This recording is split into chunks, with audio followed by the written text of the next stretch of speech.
আচ্ছা, তো আমাদের বডি প্ল্যান, আমার লাইন্স প্ল্যানটা বেসিক্যালি আমার ফার্স্ট আমার এরকম একটা গ্রিড আঁকতে হবে। এই গ্রিডে এটা হচ্ছে আমার বেস লাইন, এটা হচ্ছে আমার water line 1, water line 2, water line 3, water line 4ও থাকবে। আর হ্যাঁ, এই পর্যন্ত থাকবে। আর এখানে আমার বেসিক্যালি এগুলো হচ্ছে এখানে এক্সটেন্ড হবে সবগুলো, ঠিক আছে? ওয়াটার লাইনগুলো আমার এই পুরোটার হচ্ছে আমার প্রজেকশন হবে। আমি একবারে টান দিয়ে এঁকে ফেলালে আমার জন্য সুবিধা হবে। আর এদিকে হচ্ছে আমার স্টেশনগুলো থাকবে। ওই উপর নিচে আমার এই যে সবগুলো আমার সেম স্টেশন, সেম লাইন বরাবর থাকবে। 0 station, half station, 1 station, 1 and a half, 2, 3, 4, 5, 6 এরকম করে 10টা। এখন এদের মাঝখানে ডিস্টেন্স আমি কই পাবো? এই যে আমার এখানে এই টেবিলে হচ্ছে আমার দেয়া আছে স্টেশন স্পেসিং দেয়া আছে, ওয়াটার লাইন স্পেসিং দেয়া আছে, আর বাটক স্পেসিং দেয়া আছে। আচ্ছা, বাটক জিনিসটা কি? বাটক জিনিসটা হচ্ছে আমি যদি শিপকে উপর থেকে দেখি, শিপকে উপর থেকে দেখলে আমার হচ্ছে এই সেন্ট্রাল লাইন থাকে একটা, তাই না? সেন্ট্রাল লাইন থাকে। আর সেন্ট্রাল লাইনের সমান্তরালে আমি যদি এরকম সেকশন ভাগ করে নিই, এই সেকশনগুলোকে আমার হচ্ছে বাটক বলা হয়। তো বাটক স্পেসিংও আছে। তো এখানে হচ্ছে আমার এই যে এই লাইনগুলো যে আমার এখানে ভার্টিক্যাল যে লাইনগুলো, সেগুলো হচ্ছে আমার বাটক। এই বাটকের স্পেসিংও দেওয়া আছে। তো আমরা সব স্পেসিং থেকে এই গ্রিডগুলো আঁকবো। এখানে এখানে যদি আমরা দেখি এই যে আমার এই রাইট সাইডে যেটা সেটা হচ্ছে আমার প্রোফাইল ভিউ।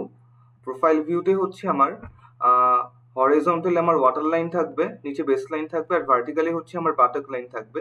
আমার বাটকে হচ্ছে আমার একটা সেন্টার লাইন থাকবে, এটা হচ্ছে আমার সেন্টার লাইন হবে। সেন্টার লাইনের এক পাশে ডান পাশে বাটক এ বি সি, আর এটা হচ্ছে আমার ডেক সাইডের লাইন। আবার বাটক এ বি সি আমার ডেক সাইডের লাইন। তো টোটাল আমি হচ্ছে 8 ভাগে ভাগ করব।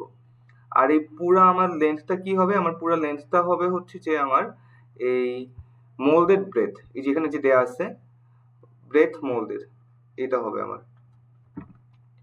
তারপরে আমার হচ্ছে এইখানে আমার এই ওয়াটার লাইন আছে আর বেস লাইন আছে, আর এগুলো হচ্ছে আমার স্টেশন।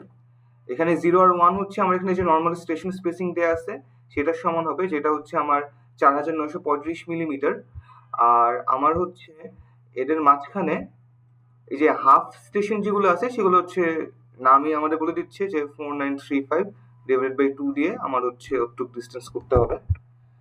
আবার নিচ বরাবর এটা ঠিক নিচে এই স্টেশনগুলোর প্রজেকশন নিয়ে আমি হচ্ছে আরবার স্টেশন টেনে দিব। আর এখানে আমার ভার্টিক্যাল একটু স্টেশন আছে, হরিজন্টালি হচ্ছে আমার বাটকগুলো থাকবে। তো আমার এখানে আমার হচ্ছে যে কার্ভগুলো আছে, তো এখানে তো আমার কার্ভ হবে বেসিক্যালি, এখানে আমি এরকম অনেকগুলো কার্ভ পাবো। তো কার্ভগুলো কিরকম হবে? আহ এটা অনেকটা এরকম হবে। কিভাবে আঁকতে হবে আমি আসতেছি। এরকম হবে, আর এটা এরকম হবে অনেকটা। তো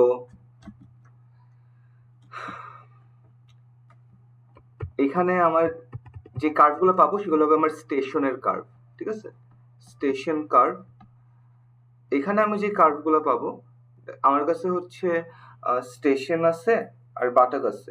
তো এটা হবে, সরি, স্টেশন আছে, ওয়াটার লাইন আছে, এটা হবে আমার বাটকের কার্ভ। বাটকের কার্ভ হবে। আর এখানে আমার বাটক আছে আর স্টেশন আছে, এটা হবে আমার ওয়াটার লাইনের কার্ভ। তো আমি শিপের 3টা ভিউ হচ্ছে কার্ভের মাধ্যমে দেখাতে চাইতেছি। এখন আসছি কিভাবে আঁকতে হবে। তো আমাদের স্যার বলছে যে প্রথমে বডি প্ল্যানটা আঁকতে, বডি প্ল্যানটা আঁকার পর প্রজেকশন নিতে। তো বডি প্ল্যানটা কিভাবে আঁকবো? তো এই তো গেল আমার হচ্ছে এখানে আমার সেন্টার লাইন গেল, বাটক এ, বাটক বি, বাটক সি, আর সাইড বাটক এ, বাটক বি, বাটক সি, সাইড। আচ্ছা, তো আমার শিপটা যদি এরকম হয়, এই বরাবর বো, এই বরাবর স্টার্ন। আমি হচ্ছে স্টার্ন থেকে আমার স্টেশন নিয়ে শুরু করছি, স্টার্ন থেকে হচ্ছে আমার 0, হাফ, 1 এরকম করতে করতে আমি হচ্ছে 10 পর্যন্ত আসছি। আচ্ছা, এখানে একটু ভুল হয়েছে, যে স্টার্ন থেকে না, বেসিক্যালি আমার হচ্ছে আফট পারপেন্ডিকুলার, স্টার্নের যে পারপেন্ডিকুলার, আফট পারপেন্ডিকুলার থেকে হচ্ছে আমি নেওয়া শুরু করছি। আর এটাকে হচ্ছে আমি ফরওয়ার্ড পারপেন্ডিকুলার পর্যন্ত। তো আমার এখানে যে লেন্থটা যে আমরা দেখতে পাচ্ছি, এই পুরো লেন্থটা হচ্ছে আমার এলবিপি, লেন্থ বিটুইন পারপেন্ডিকুলার। তো গেল এটা। তো এরপরে আমি কি করবো? আমার হচ্ছে কার্ভগুলো আঁকতে হবে। তো কার্ভগুলো আঁকার জন্য আমি টেবিলটা ইউজ করবো, অফসেট টেবিল ইউজ করবো। যেমন আমার এখানে বলা আছে স্টেশন 0, স্টেশন 0 আমি কার্ভ আঁকতে চাচ্ছি। তো স্টেশন 0 এর জন্য আমার কিল, কিল 2750, কিল হচ্ছে আমার সেন্টার লাইনকে কই ছেদ করে, সেন্টার লাইনের, সেন্টার লাইনকে কই ছেদ করে। তো আমার হচ্ছে এই কিলটা আমি আঁকতে চাচ্ছি, তো কিলটা আমি হচ্ছে 2750, সেটাকে আমার হচ্ছে 1:100 কনভার্ট করতে হবে।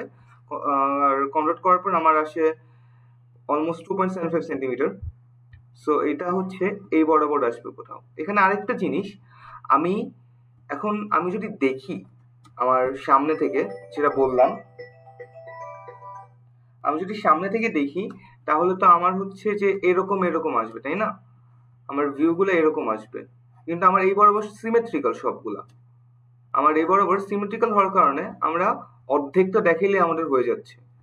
তো আমরা কনভেনশন হচ্ছে আমরা ডান সাইডে ফোর বডি দেখাবো, মানে মিডশিপের সামনের পার্ট দেখাবো, আর বাম সাইডে আফট বডি দেখাবো। আর এখানে তো আমার মিডশিপ আছে। তো এখানে আমার 0 থেকে শুরু হবে। তো ওরা বলতেছে যে কিল হচ্ছে সেন্ট্রাল লাইনকে 2750 ছেদ করে। তো ধরলাম যে আমার এখানে হচ্ছে 2750 পয়েন্টটা, এখানে হচ্ছে 2750 পয়েন্টে সেন্ট্রাল লাইন ছেদ করতেছে। আর বাটক এ কে 2956। সো কনভার্ট করার পর ওইভাবে বাটক এ, এই যে বাটক এ বরাবর আমার 2956 আসবে। তারপর হচ্ছে আমার বাটক বি বরাবর 3885 আসবে। 3885 আসলো, বাটক সি কে ছেদ করে না, তাইলে আমি হচ্ছে এরকম করে দিয়ে দিব, এরকম করে দিয়ে দিলাম। এই যে আমার হয়ে গেল একটা, এটা আমার স্টেশন 0 এর কার্ভ। এরকম করে আমার হচ্ছে আমি স্টেশন 1 এর কার্ভ আঁকবো, স্টেশন 2 এর কার্ভ আঁকবো, এরকম কার্ভ আঁকে গেল এটা। তো এখন আমার কি হবে, যে এখন আমার শিপটা আমি যদি কল্পনা করি আমার এরকম আসলো, আমার ধরলাম এরকম হচ্ছে আমার শিপটা 3D। তো মাঝখানে কিছু রিজিয়নে তো হচ্ছে যে আমার লাইক প্যারালাল আছে। আমার যদি এখানে যদি আমার স্টেশন থাকে, সবগুলো স্টেশন তো আমার সেমই আসবে, সেমই দেখাবে। তো এক পর্যায়ে যাওয়ার পর আমার এখানে স্টেশনগুলো সব সেম থাকবে। তো এটাকে আমি ওইভাবে লিখে দিব যে যদি আমার 3-4-5 স্টেশন সেম হয়, যদি আমরা অফসেট টেবিল দেখলে আমরা বুঝবো। তো অফসেট টেবিল যদি আমরা দেখি, এখানে হচ্ছে আমার 3, এই যে 3, 4, 5, এই সবগুলার কিন্তু সবগুলার সেকশনাল পয়েন্ট হচ্ছে সেম, সবগুলো পয়েন্ট সেম, 4036, 4036, 4036, 4115, সবগুলো সেম। তো আমার ওইটা বারবার আঁকার দরকার নেই, আঁকলেও আমার সেম জায়গায় কোইনসাইড করবে। তো আমি একবার দেখেই বলে দিব যে এটা হচ্ছে আমার স্টেশন 345, এরকম স্টেশন 345। তো আমরা লেফট সাইডে আমার 0 থেকে শুরু করলাম, উপরে 0 থেকে শুরু করলাম, তারপর আমি 1 2 3 4 5 দেখালাম, শেষ হলো আমার আফ বডি শেষ। তারপর হচ্ছে আমি এখন ফোর বডির কাজ করব। এখানে আমার এখানে একটা কলাম আছে, ডেক এক সাইড কলাম আর ডেক কলাম। এটা কলাম একটু পরে আসে, সেটা কলাম আমরা আপাতত ইগনোর করতে পারি। তো এরপরে হচ্ছে আমরা কি করব, এখন হচ্ছে যেমন আমি একটা দেখাই, ধরো 4 নাম্বারটা, 4 নাম্বারে আমার 4036।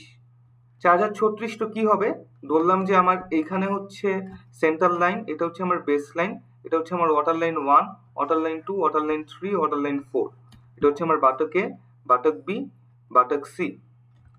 ফার্স্ট অফ অল আমার 0 থেকে 5 পর্যন্ত, যেহেতু আমার আফট বডির মধ্যে পড়ে 0 থেকে 5 পর্যন্ত, এটা হচ্ছে আমার এই সাইডে থাকবে।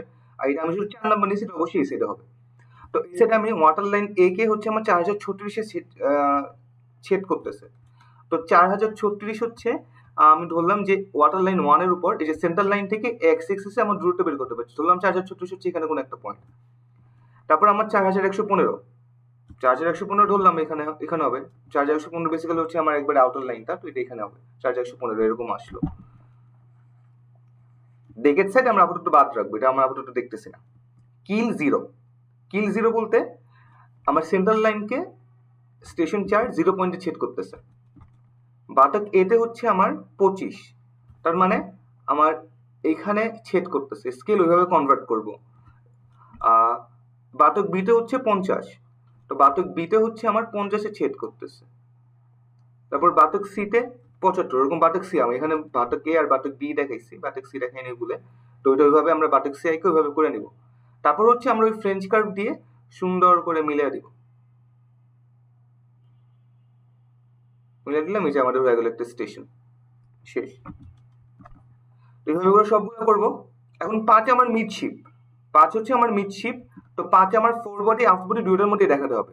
আমি আফট বডিতে 0 থেকে 5 পর্যন্ত থাকতেছে, আমি ফোর বডিতে 5 থেকে 10 পর্যন্ত থাকবো। তো এখানে আমার এই সেম চিত্রটা যদি আমরা স্টেশন নাম্বার 5 ধরলাম, আমাদের স্টেশন নাম্বার 5 আমি অনেকটা কালি দিয়ে দেখাই, স্টেশন নাম্বার 5 ধরলাম, আমাদের এইটা হইলো। তো সেম ভাবে এটা কপি করে, মানে কপি তো করা যাবে না, মানে কোনো মতে যতটুকু সেম রাখা যায় সেম রেখে হচ্ছে আমার রাখতে হবে 5 নাম্বারটা। তারপর আবার নর্মালি 6, 7, 8, 9, 10 দেখা দিতে হবে। আর এটা চিত্রটা আছে, আমার জাহাজ তো এরকম হয়, জাহাজে তো আমার সামনে ফোর ক্যাসেল আছে, তো ফোর ক্যাসেল থাকার কারণে কি হয় যে আমার এই সাইডটা একটু উঁচু হবে, আমার ফরওয়ার্ডের সাইডটা একটু উঁচু হয়, ফরওয়ার্ডের সাইডটা একটু উঁচু হয়ে যায়, আর আমার আউটবোর্ডে একটু ছোট থাকে। আচ্ছা, তো সব স্টেশন এভাবে আমরা পয়েন্ট বসে মিলাতে পারবো। এখন এই যে উপরে যে ডেকের দাগটা আমরা কেমনে দিব? তো ডেকের জন্য হচ্ছে যে আমরা ডেকের সাইড আর ডেক ইউজ করব, ডেকের সাইড আর ডেক, এটা হচ্ছে আমরা ডেক দেওয়ার জন্য ইউজ করব। তো এটা কিভাবে ইউজ করব? এটা হচ্ছে এই ডেকের সাইড হচ্ছে আমার এক্স অ্যাক্সিস হচ্ছে আমার ডেকের সাইড, আর ওয়াই অ্যাক্সিস হচ্ছে আমার ডেক। ওইভাবে বসে আমি এখানে যেরকম পয়েন্টগুলো পাবো, পয়েন্টগুলো দিয়া হচ্ছে আমি এখন একটা কার্ভ আঁকা দিব। এখন ইমদাদুল স্যার বলছে, স্যারের কাছে গেছিলাম, তো স্যার বলছে যে এখানে আমাদের একটু ফ্লেক্সিবিলিটি আছে, এখানে অত পয়েন্ট আসবে না, মানে অত সূক্ষ্মভাবে আঁকা সম্ভব হবে না এখানে এই পয়েন্টগুলো দিয়া। যেমন এই যে এখানে এই 4115, এটা কিন্তু অনেকবার কোইনসাইড করছে, মানে পয়েন্ট বেশি দেখা গেছে কিন্তু সবগুলো কিন্তু সেম। তো আলটিমেটলি আমার মাত্র 3টা পয়েন্ট থাকতেছে, আর এখানে আমার 4টা পয়েন্ট থাকতেছে, তো পয়েন্ট অনেক কম এই কার্ভ দেখানোর জন্য। তো এই কার্ভটা আমি আমার মতো দিতে পারবো, কিন্তু সত্য আছে যে অ্যাটলিস্ট জাহাজের মতো দেখাইতে হবে। এখন আমি এরকম আঁকা বাঁকা দিলে তো হইব না, নর্মাল জাহাজের মতো একটু দিতে হইব, আর কয়েকটা লাইন প্ল্যান অনলাইন থেকে খুঁজে দেখে নিলে হয়ে যাবো। আচ্ছা, তো এটাই হলো বডি প্ল্যান। বডি প্ল্যানটাই হচ্ছে মেন, বডি প্ল্যান আঁকলে বাকি দুটো হচ্ছে আমরা প্রজেকশন নিয়ে আঁকতে পারি। তো বডি প্ল্যান গেল।